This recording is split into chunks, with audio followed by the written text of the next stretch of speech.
Ser negociante ou empresário requer uma avaliação constante desses recursos. O método Martin.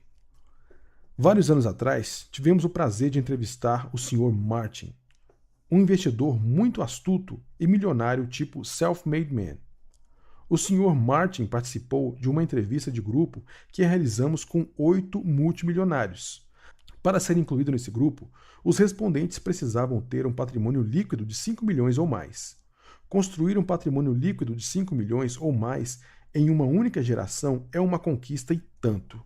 Mas o Sr. Martin é raro até mesmo dentro dessa categoria, já que nunca teve uma renda anual ganha provinda de empregos de mais de 75 mil dólares.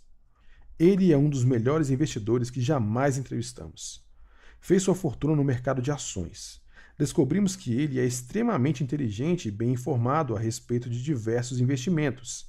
Tem também uma excelente capacidade de julgar os consultores de investimentos. Como se poderia esperar, o Sr. Martin assina uma grande variedade de publicações relativas a investimentos. Vendem aos corretores sua lista de assinantes. Dessa forma, milhares de consultores financeiros têm acesso ao endereço e ao telefone de Sr. Martin.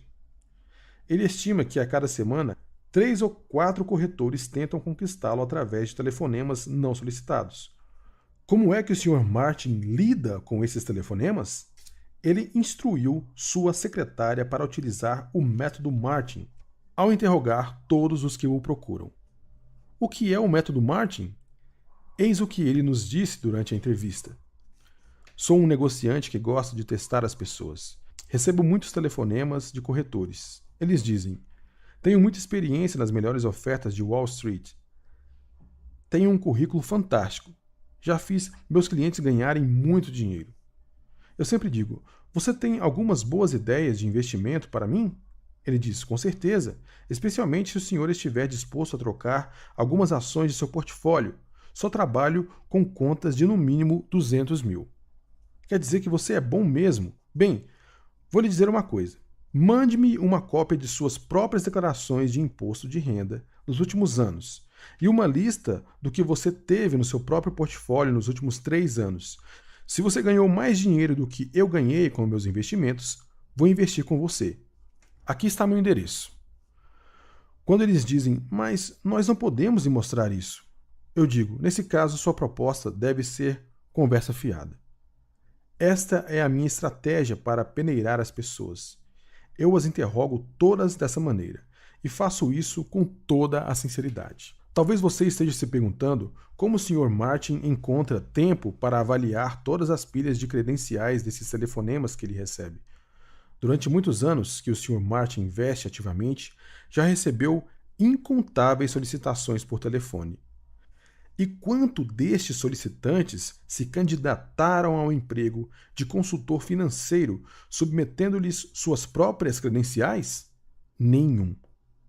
Nem um único sequer das dezenas de corretores apresentou ao Sr. Martin seus próprios dados quanto à renda e valorização de riqueza. Segundo o Sr. Martin, se esses sujeitos fossem bons mesmo, não passariam tanto tempo telefonando para mim. Bem, muito certo, Sr. Martin. Mas nem todo mundo tem as suas informações sobre investimentos, nem a sua renda, nem o seu patrimônio líquido. Muitas pessoas estariam numa situação financeira melhor se utilizassem o serviço de um consultor, mesmo um que lhes desse um telefonema não solicitado. Pela simples razão de que a maioria dos consultores financeiros tem muito mais informações sobre investimentos do que o típico SAR de alta renda. A maneira como a pessoa entra em contato com seu consultor financeiro é correlata à valorização da riqueza. Como foi que o Sr. Martin entrou em contato com o seu? Como a maioria dos par, ele utilizou a comunicação interpessoal. Logo no início de sua carreira, pediu ao seu contador que lhe recomendasse um consultor financeiro de alto nível. O contador deu vários nomes. O Sr. Martin também pediu referências dos clientes desses contadores, que pareciam estar sempre se saindo bem em seus investimentos. O Sr. Martin já tratou vários consultores financeiros desde o primeiro a quem foi apresentado pelo seu contador. Ele também confia em outras pessoas para obter aconselhamento sobre investimentos, inclusive seu advogado e seu contador oficial. O Sr. Martin sempre achou que seus consultores financeiros eram fontes fidedignas de informações sobre investimentos, porque todos eram recomendados pelo seu contador ou pelo mais bem-sucedido investidor do seu contador. O Sr. Martin também raciocinou corretamente que esses consultores financeiros o tratariam como um cliente especial. E, de fato, eles se desdobraram para lhe oferecer bons conselhos e previsões oportunas. Por quê? Porque se não fizessem isso, estariam colocando em risco o seu relacionamento com toda a sua rede de contas e referências.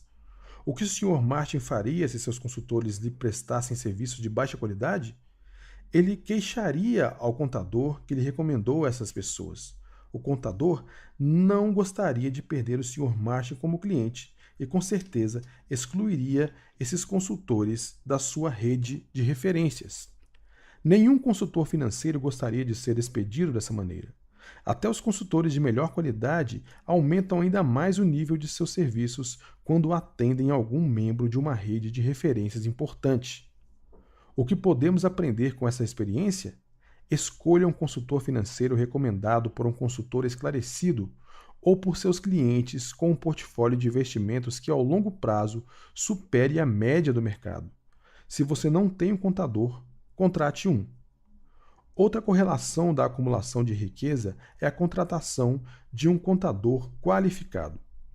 Não só para fazer seus impostos, mas também para oferecer vários tipos de conselhos quanto a investimentos. Para encontrar um contador de alta qualidade, pergunte a amigos ou associados que se encaixam no perfil dos par. Você poderá também consultar o departamento de contabilidade da universidade do seu estado. Fale com vários professores de contabilidade. Peça-lhes o nome de seus ex-alunos, que têm um excelente currículo no tocante a ajudar clientes a tomar decisões financeiras esclarecidas. Outro método é ligar para escritórios locais das firmas nacionais de contabilidade, que costumam ser muito seletivas ao contratar pessoal. Até mesmo firmas grandes têm muitos clientes menores de contabilidade. Nós selecionamos nossos contadores baseados em 2 critérios. Em primeiro lugar, foram renomeados por professores de contabilidade. Em segundo, foram contratados logo ao sair da universidade por grandes firmas de contabilidade. E mais tarde abriram suas próprias empresas de sucesso. Descobrimos que muitos dos melhores contadores e planejadores financeiros seguem esse rumo na sua carreira. Alguns contadores são melhores que os outros para ajudar as clientes a acumular riqueza. Entreviste diversos. Escolha aquele que tiver maior concentração de par como clientes. Você talvez precise explicar a ele esse conceito. Você não é o carro que dirige. Eles acreditam que a independência financeira é mais importante do que exibir um alto status social. O Sr. W. Allen é um milionário do tipo self-made man. Ele e sua esposa moram na mesma casa de 3 quartos, no mesmo bairro de classe média há quase 40 anos. O Sr. Allen possui e administra 2 firmas de manufatura no meio-oeste americano. Durante toda a sua vida de casado, ele possuiu apenas carros de passeio da General Motors. Ele poderá dizer que nunca carregou o peso de possuir veículos ou quaisquer outros produtos de alto status. Os negócios do Sr. Allen, assim como sua casa, são operações altamente eficientes. A produtividade de seus negócios, juntamente com os hábitos moderados de consumo de sua família, já lhe renderam muitos dólares extras.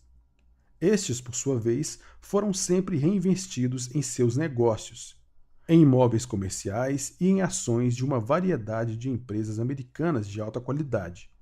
O Sr. Allen é o que nós chamamos de super par. Seu patrimônio líquido ultrapassa o valor esperado para pessoas da sua categoria de renda/idade em mais de 10 vezes. Durante sua carreira, o Sr. Allen já ajudou muitos outros empresários. Já atuou como mentor de dezenas de proprietários de negócios e já salvou muitos negócios de irem à falência, dando assistência financeira a empresários que lutavam para sobreviver. Nunca, porém, ofereceu crédito para os que demonstravam ter aquela filosofia: quanto maior o chapéu, menos gado. Ao seu ver, essas pessoas jamais conseguiriam pagar suas dívidas. Esses tipos, segundo o Sr. Alan, gastam, antecipando o dinheiro que vão ter, antes mesmo de ganhá-los. O Sr. Alan, assim como as pessoas a quem ele deu apoio financeiro, nunca achou que seu objetivo na vida era parecer rico. Segundo ele, é por isso que sou financeiramente independente.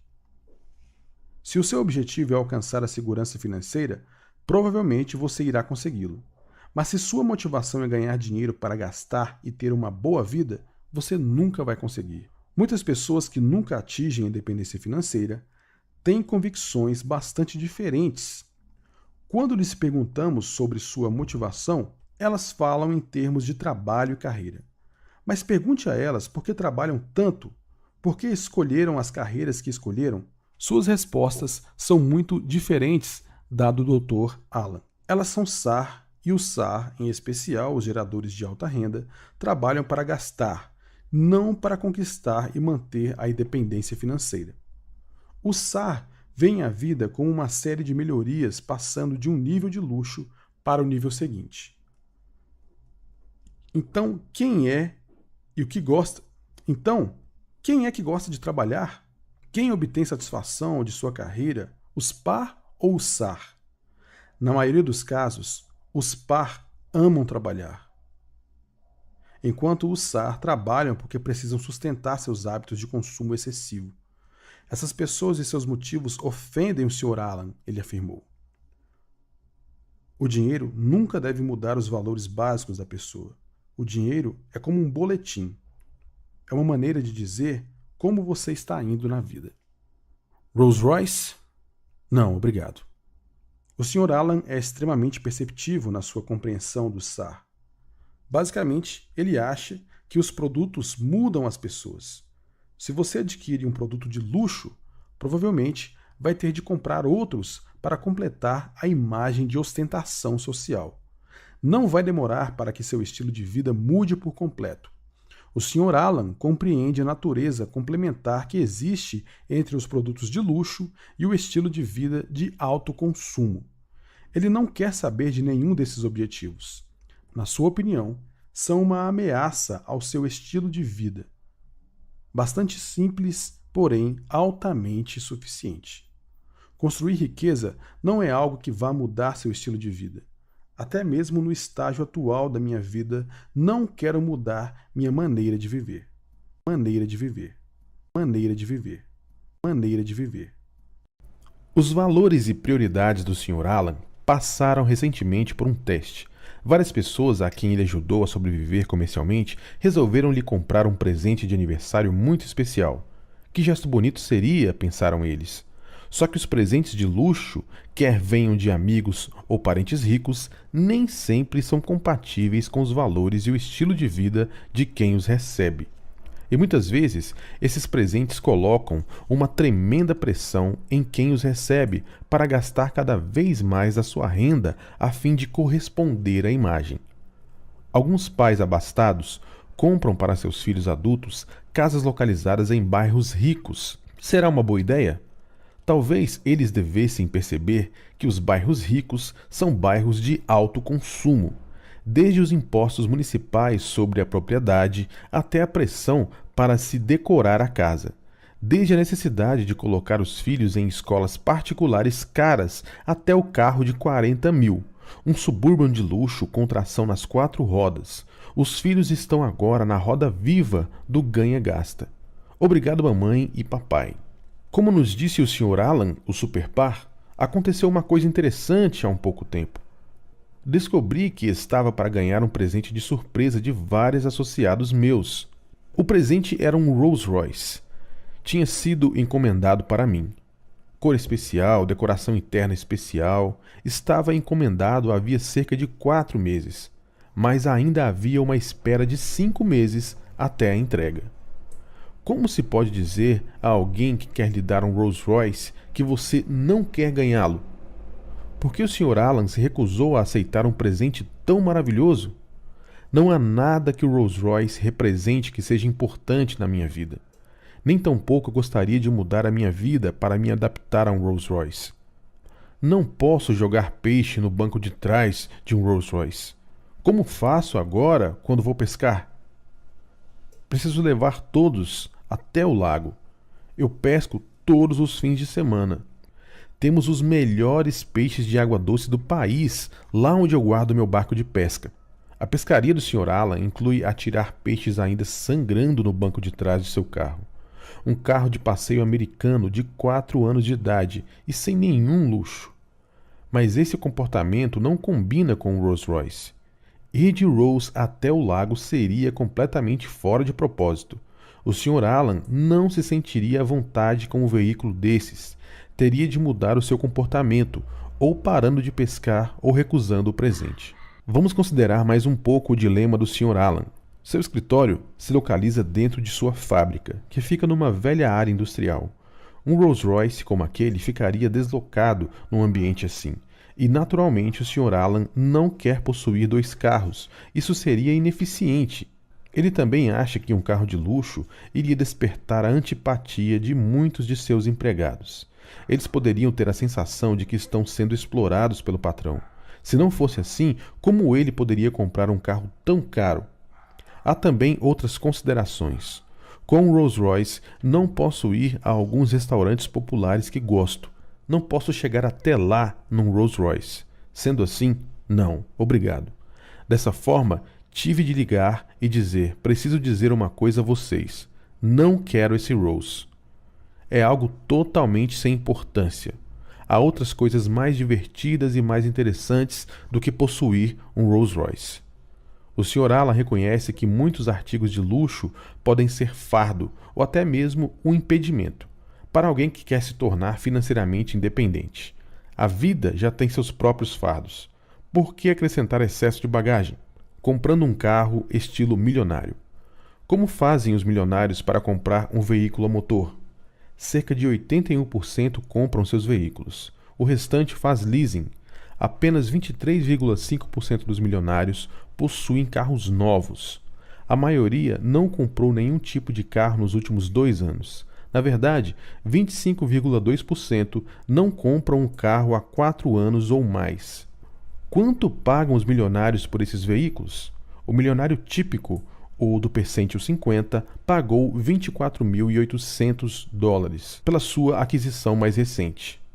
Note que 30% deles gastaram $19.500 ou menos. Note também que o comprador americano médio de um veículo novo pagou mais de $21.000 pela sua aquisição mais recente. Ou seja, pouca coisa a menos do que os $24.000 pagos pelos milionários. Mas ainda nem todos esses milionários compraram carros novos. Quanto deles relataram que seu veículo mais recente era usado? Quase 37%. Além disso, muitos milionários mencionaram que recentemente compraram um veículo de preço mais baixo do que os que possuíam antes. Qual foi a quantia máxima que esses milionários pagaram por seus veículos? Dos milionários que pesquisamos, 50% nunca pagariam mais que $29.000 em toda a sua vida por um veículo.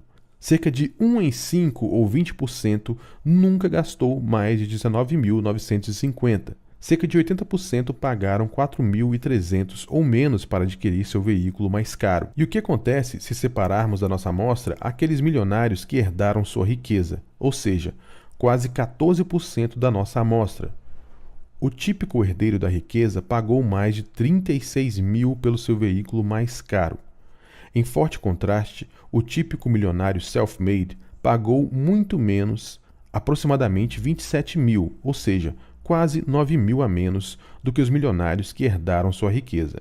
Assim, o comprador americano típico de um veículo novo gasta hoje cerca de 78% do que gasta o milionário self-made, típico pelo seu carro mais caro. Você pode considerar isso de outra maneira. O milionário típico da nossa pesquisa, o que está no percentile 50, gastou cerca de $29.000 pelo seu carro mais caro. Isso equivale a menos de 1% do seu patrimônio líquido. O comprador médio de um veículo a motor na América tem um patrimônio líquido que é de menos de 2% do desses milionários. Mas será que eles compram veículos que custam 2% do que os milionários pagam? Se fizessem isso, gastariam em média cerca de $580, 2% de 29 mil. Em vez disso, porém, o comprador típico gasta o equivalente a pelo menos 30% do seu patrimônio líquido nessa compra. Note também que, na média, os consumidores americanos compram veículos novos a um preço de 72% do máximo que o milionário típico já pagou por um veículo. Isso lhe dá uma ideia de por que tão poucas pessoas são milionárias? Os milionários que fazem leasing de veículos são uma minoria, menos de 20%. Qual foi o preço da sua mais recente aquisição? Leasing? Estimamos que 50% adquiriram veículos em leasing com um preço de $31.680 ou menos. Estimamos que 50% adquiriram veículos em leasing com preço de $31.680 ou menos. Cerca de 80% fizeram leasing de veículos avaliados em $44.500 ou menos. Muitas pessoas nos perguntam: será que devo fazer leasing? Nossa resposta é sempre a mesma. Mais de 80% dos milionários compram seus veículos. Se e quando mais de 50% deles começaram a fazer leasing, mudaremos a nossa recomendação. Marcas de veículos. Que tipo de veículo os milionários dirigem? Os fabricantes americanos vão gostar de saber que suas marcas respondem por 57% dos veículos que os milionários possuem. As marcas japonesas equivalem a 23,5%, enquanto marcas europeias têm a preferência de 18,8%. Quais as marcas de carro mais populares entre os milionários? Elas estão listadas na ordem segundo suas respectivas fatias de mercado. Ford, 9%. Cadillac, 8,8%. Lincoln, 7,8%. Empate entre três: Jeep, Lexus e Mercedes. Oldsmobile, 5,9%. Chevrolet, 5,6%. Toyota, 5,1%. Buick, 4,3%. Empate entre Nissan e Volvo de 2,9%. Empate entre Chrysler e Jaguar, 2,7% cada um. Outras marcas populares incluem Dodge, BMW, Mazda, Saab, Infiniti, Mercury, Acura, Honda, GMC, Volkswagen, Land Rover, Subaru, Pontiac, Audi, Isuzu, Plymouth e Mitsubishi. Os três principais fabricantes incluem a General Motors, com cerca de 26,7% da população, a Ford, com 19,1%, e a Chrysler, com cerca de 11%.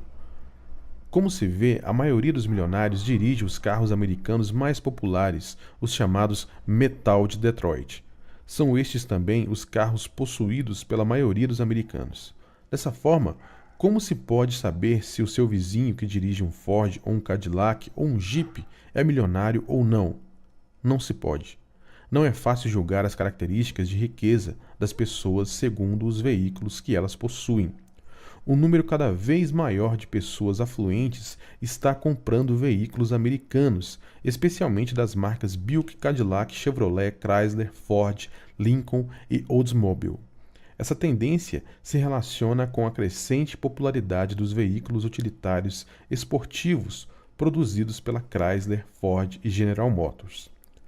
O que há nesses carros americanos que tanto atrai os ricos? Podemos responder a essa pergunta refletindo sobre algo que aconteceu há mais de 15 anos. Depois de entrevistarmos um grupo de 10 milionários, fomos até o estacionamento de uma empresa de pesquisa. Ficamos muito surpresos ao saber que quase todos os milionários que acabávamos de entrevistar dirigiam carros americanos comuns, inclusive Buick, Ford e Oldsmobile. Olhamos um para o outro e um de nós disse: essa gente não está interessada em status, eles compram automóveis por quilo. É verdade, muitos milionários americanos têm tendência para comprar carros de passeio que têm um baixo custo por quilo. O preço médio por libra, 0,454 quilos, para todos os veículos novos, é de 6,86 dólares. Um carro de passeio Buick 4 portas é vendido atualmente por menos de 6 dólares por libra. O Chevrolet Caprice por cerca de 5,27 por libra. O Ford Crown Victoria por 5,50. O Lincoln Town Car menos de 10 por libra. E o Cadillac Fleetwood 8,26 por libra. O Ford Explorer custa cerca de 5,98 por libra. O modelo mais popular entre os milionários é o Jeep Grand Cherokee, que custa 7,09 por libra. Como esses custos por libra se comparam com um dos carros de passeio importados? O sedã BMW 740 custa mais de 15 por libra. O Mercedes-Benz 500 SL mais de 22 por libra. O Lexus LS40 custa agora mais de 14 por libra. E o que dizer da Ferrari F40? Custa 175 por libra. Muitos respondentes abastados têm prazer em dirigir um veículo que não denota o chamado alto status. Estão mais interessados em medidas objetivas de valor. É verdade que alguns milionários gastam uma quantia considerável por automóveis de luxo, mas são a minoria. Por exemplo, aproximadamente 70 mil Mercedes foram vendidos nos Estados Unidos no ano passado. Isso significa cerca de metade de 1% dos mais de 14 milhões de veículos vendidos. Ao mesmo tempo, havia cerca de 3,5 milhões de lares milionários. O que isso nos diz? Esse fato sugere que os membros da maioria dos lares ricos não dirigem carros importados de luxo. O fato é que 2 em cada 3 americanos que compram ou fazem leasing de veículos estrangeiros de luxo não são milionários. As marcas americanas há muito tempo são as prediletas dos milionários mais velhos. Acreditamos que essa atitude esteja se tornando mais comum mesmo entre os milionários mais jovens. Por quê? Porque o verdadeiro crescimento do mercado dos milionários continua a vir do segmento empresarial. E os empresários, de modo geral, são mais sensíveis a preços do que outras pessoas quando se trata de adquirir um veículo. Os empresários de sucesso julgam cada gasto em termos de produtividade. Com frequência, eles se perguntam qual é o impacto que um pesado gasto por um veículo irá exercer sobre o lucro de seus negócios e, em última análise, sobre sua riqueza. E com frequência concluem que investir em outras coisas, como publicidade ou novos equipamentos, é muito mais produtivo do que comprar um veículo caro. Comportamento de compra. Por quais processos de pensamento e comportamento passam os milionários antes de comprarem um carro? Fizemos extensas pesquisas sobre os vários tipos de compradores que existem entre os milionários. Parece que os ricos diferem significativamente, mesmo de um para outro. Estudar essas diversas conclusões revela informações valiosas sobre as atitudes e os comportamentos necessários para se acumular riqueza. Há 4 tipos de compradores milionários. Subjacentes a esses 4 tipos, há 2 fatores fundamentais. Em primeiro lugar, há a lealdade ao revendedor. Alguns compradores costumam favorecer o mesmo revendedor ao longo do tempo. Em outras palavras, quando esses tipos leais ao revendedor querem adquirir um veículo, inclina-se a fazer um negócio com o mesmo revendedor que lhes vendeu o último veículo e o penúltimo. Cerca de 45,7% dos ricos são leais ao revendedor. Todos os outros milionários são do tipo pesquisador. Eles respondem por 54,3% da população. São pessoas que não têm nenhum desejo de favorecer o mesmo revendedor. São compradores muito agressivos, orientados para o preço. Muitas vezes levam meses para concretizar a compra de um veículo, sempre priorizando o preço.